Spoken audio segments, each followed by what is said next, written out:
just like that. Now you can imagine that this tail is incredibly strong. It is able to withstand their entire body weight, which in Nanya's case is about 15 kilograms.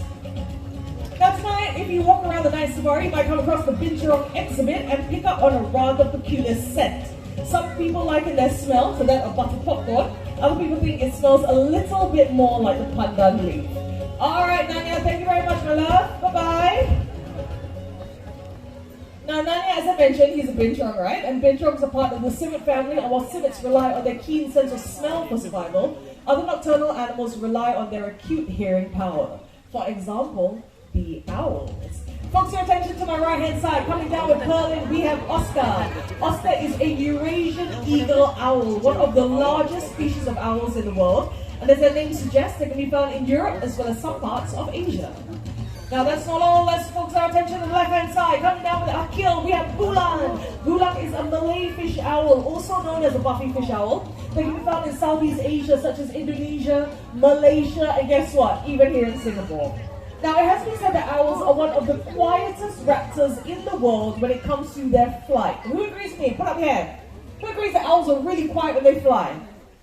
A lot of hands up, a lot of children with their hands up. Good job. Now, I'll tell you what, we're going to demonstrate this really silent flight, but what we need you to do is to please remain in your seats, keep your flashes switched off, keep really, really quiet, and most importantly, focus your attention over to Bulan. Whenever you're ready, Bulan. There you go. Now, apart from the screeching, you would have noticed no other sound. They have really soft feathers, and this gives them the name the silent hunters of the night. Now, the reason why they need to be so quiet when they fly is because in the wilds, can anyone shout out and tell me, what do owls eat? What do they hunt for? Mice, very good. Anything else apart from mice? Rabbit. A mouse. Oh, only one. Only one. Okay. Anything else? Apart from mice and a mouse? Snakes, yeah, you're absolutely correct. Anything else? What was that? Insects. Squirrels, yes, along with other mammals, yeah, you're right. But, oh, okay, one more. What do you think?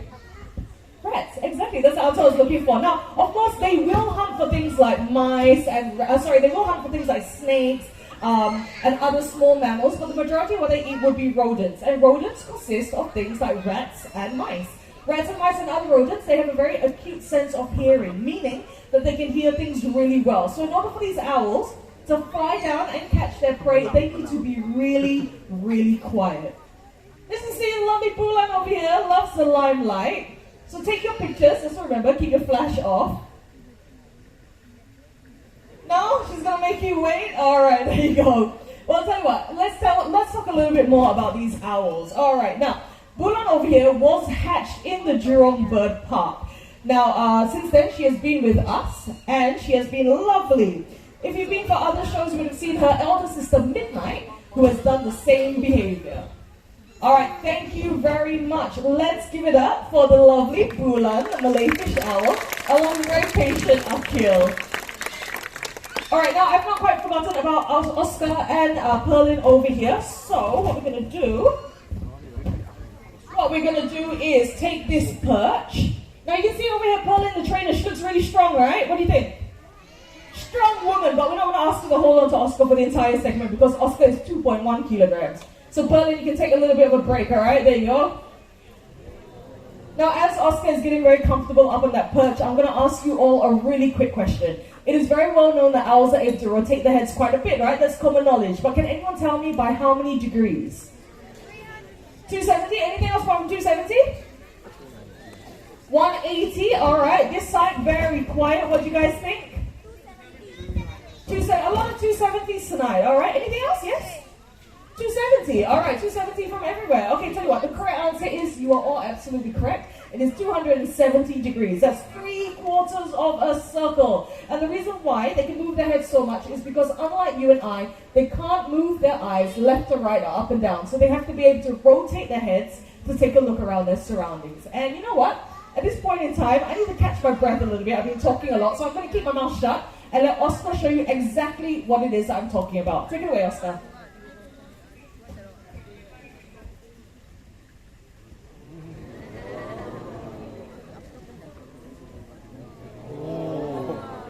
Okay, case that was a little bit too quick, tell you what, we are going to try that one more time. Get your cameras ready.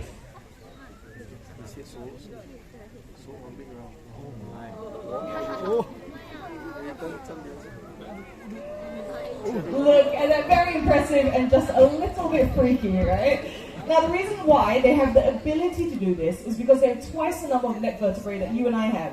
We humans, we have 7, but for owls, they have a really impressive 14.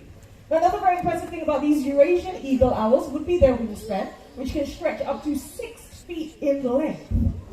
There you go. The demonstration there. Those of you in the front few rows got that, felt that big gust of wind, right? But if you notice, despite his rather large size, there was hardly any sound.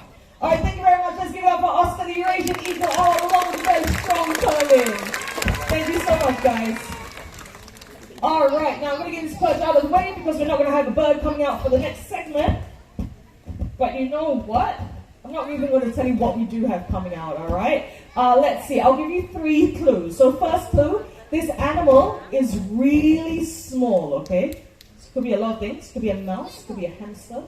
Second clue, an otter could be. Second clue, this animal is native to the Sahara Desert. Third clue, this animal has really big ears. So what do you think?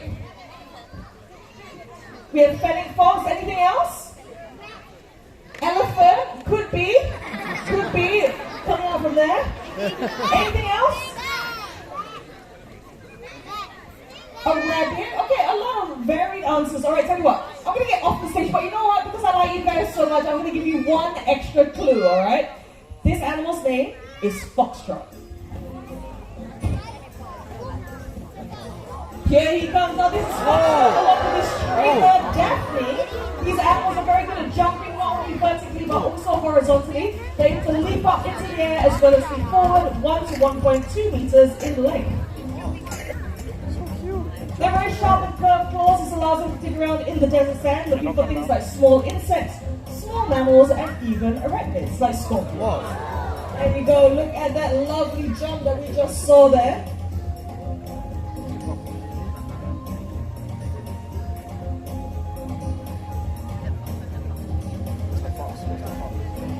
Gonna see another jump. I remember when I told you that they have really big ears? Well, taking out these ears help them to listen out for prey as well as predators sneaking up behind them and helps them to get rid of any excess heat out there in the desert. Last chance to take some pictures because Foxtrot is heading back home. Let's give it up for Foxtrot, Fennec Fox, and Daphne the human. Thank you very much. Very, very cute indeed. All right, now ladies and gentlemen, for our next segment, we're going to stay in the African continent. So please remain seated. A famous huntsman from the African continent. These animals possess a keen sense of smell, able to detect harvesters from many miles away.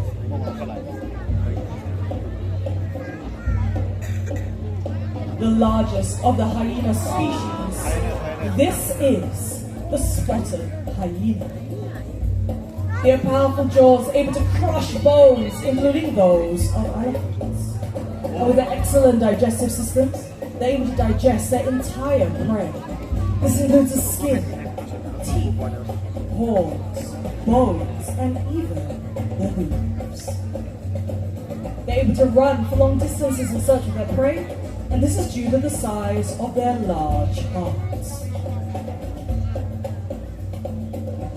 Spotted hyenas can make a variety of different sounds such as grunts, yelps, screeches, and barks. But the most famous of them all would be their laughter, thus giving them the name, the laughing hyena. Now many people think that they are part of the canine family due to their dog-like features, but they're actually more closely related to the cats.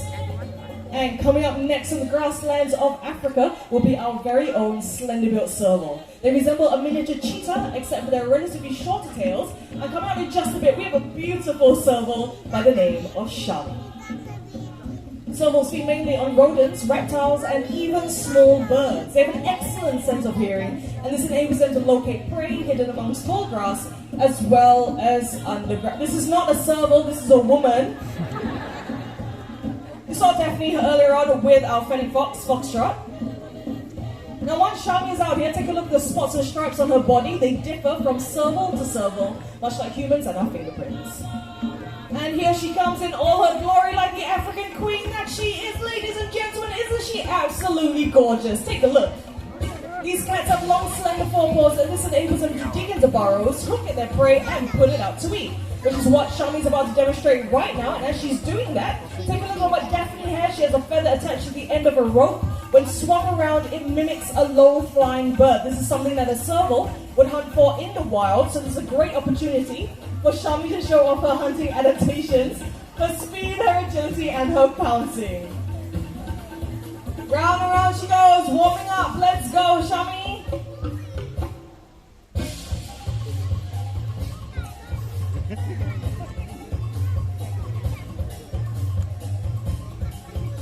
Very good. Let's give it up for Shami the serval along with Daphne. Thank you very much. Now, apart from having those adaptations that I mentioned, the speed, agility, and pouncing, they also have really powerful hind legs. This enables them to leap directly up into the air about 10 to 15 feet to catch a low-flying bird. And apart from that, if you happen to take a look at Shami as she was heading back, you might notice that there are black and white markings at the back of her ears. Now, these are known as ocelli, and they act as a natural deterrent in the wild as they camouflage in the dark. Now, as you tour around the night safari, you will come across many endangered animals, many which are fighting a losing battle in the wild. Now, it's been estimated that about 300 different species of animals go extinct every single year. And if we don't do something about it, well, many more will soon join that list. Now, there's a reason as to why these numbers are drastically dropping. And you know what? It's very simple. It's because of us. We go into their homes, we take what we need, and we leave them with very, very little. So what do they have to do? They have to come into our homes to feed and to survive. This is not entirely their fault, all right? So what we need to do is be responsible. Responsible about what we do, how we live our life, and how we discard our rubbish. Now, it's very simple. We don't have to do a grand gesture every day. We can start very small and very simple. Everyone, whoever knows, tell me, what are the 3 R's? Reuse. All right, what else? Recycle. We have one more. What is it? Reuse? Reduce. That's very good. We have reduce, reuse, and recycle. Let's start making a difference, and we will start to see the effects. Now, as our journey through the night comes to an end, let us not forget the animals that we've had on show tonight. From the owls in the sky to the binturong on the branch. They want to remind us to protect their cousins in the wild and the fragile environments that they call home. What we do makes a difference, and it is up to us what kind of difference we want to make. Because the greatest threat to our planet is the belief that someone else will save it for us. On that note, we hope you had a great night here tonight. My name is Kenzie. On my right hand side, we have Anne, along with Oscar, the Eurasian eagle owl. On my far right, we have Amanda, along with the beautiful Rainbow, the great horned owl. On my left hand side, we have Perlin, along with Bulan, the Malay fish owl. And sounds of lights, we have Liana. Thank you to each and every one of you for being a fantastic audience. Take care, stay safe, and good night, everyone. Bye-bye.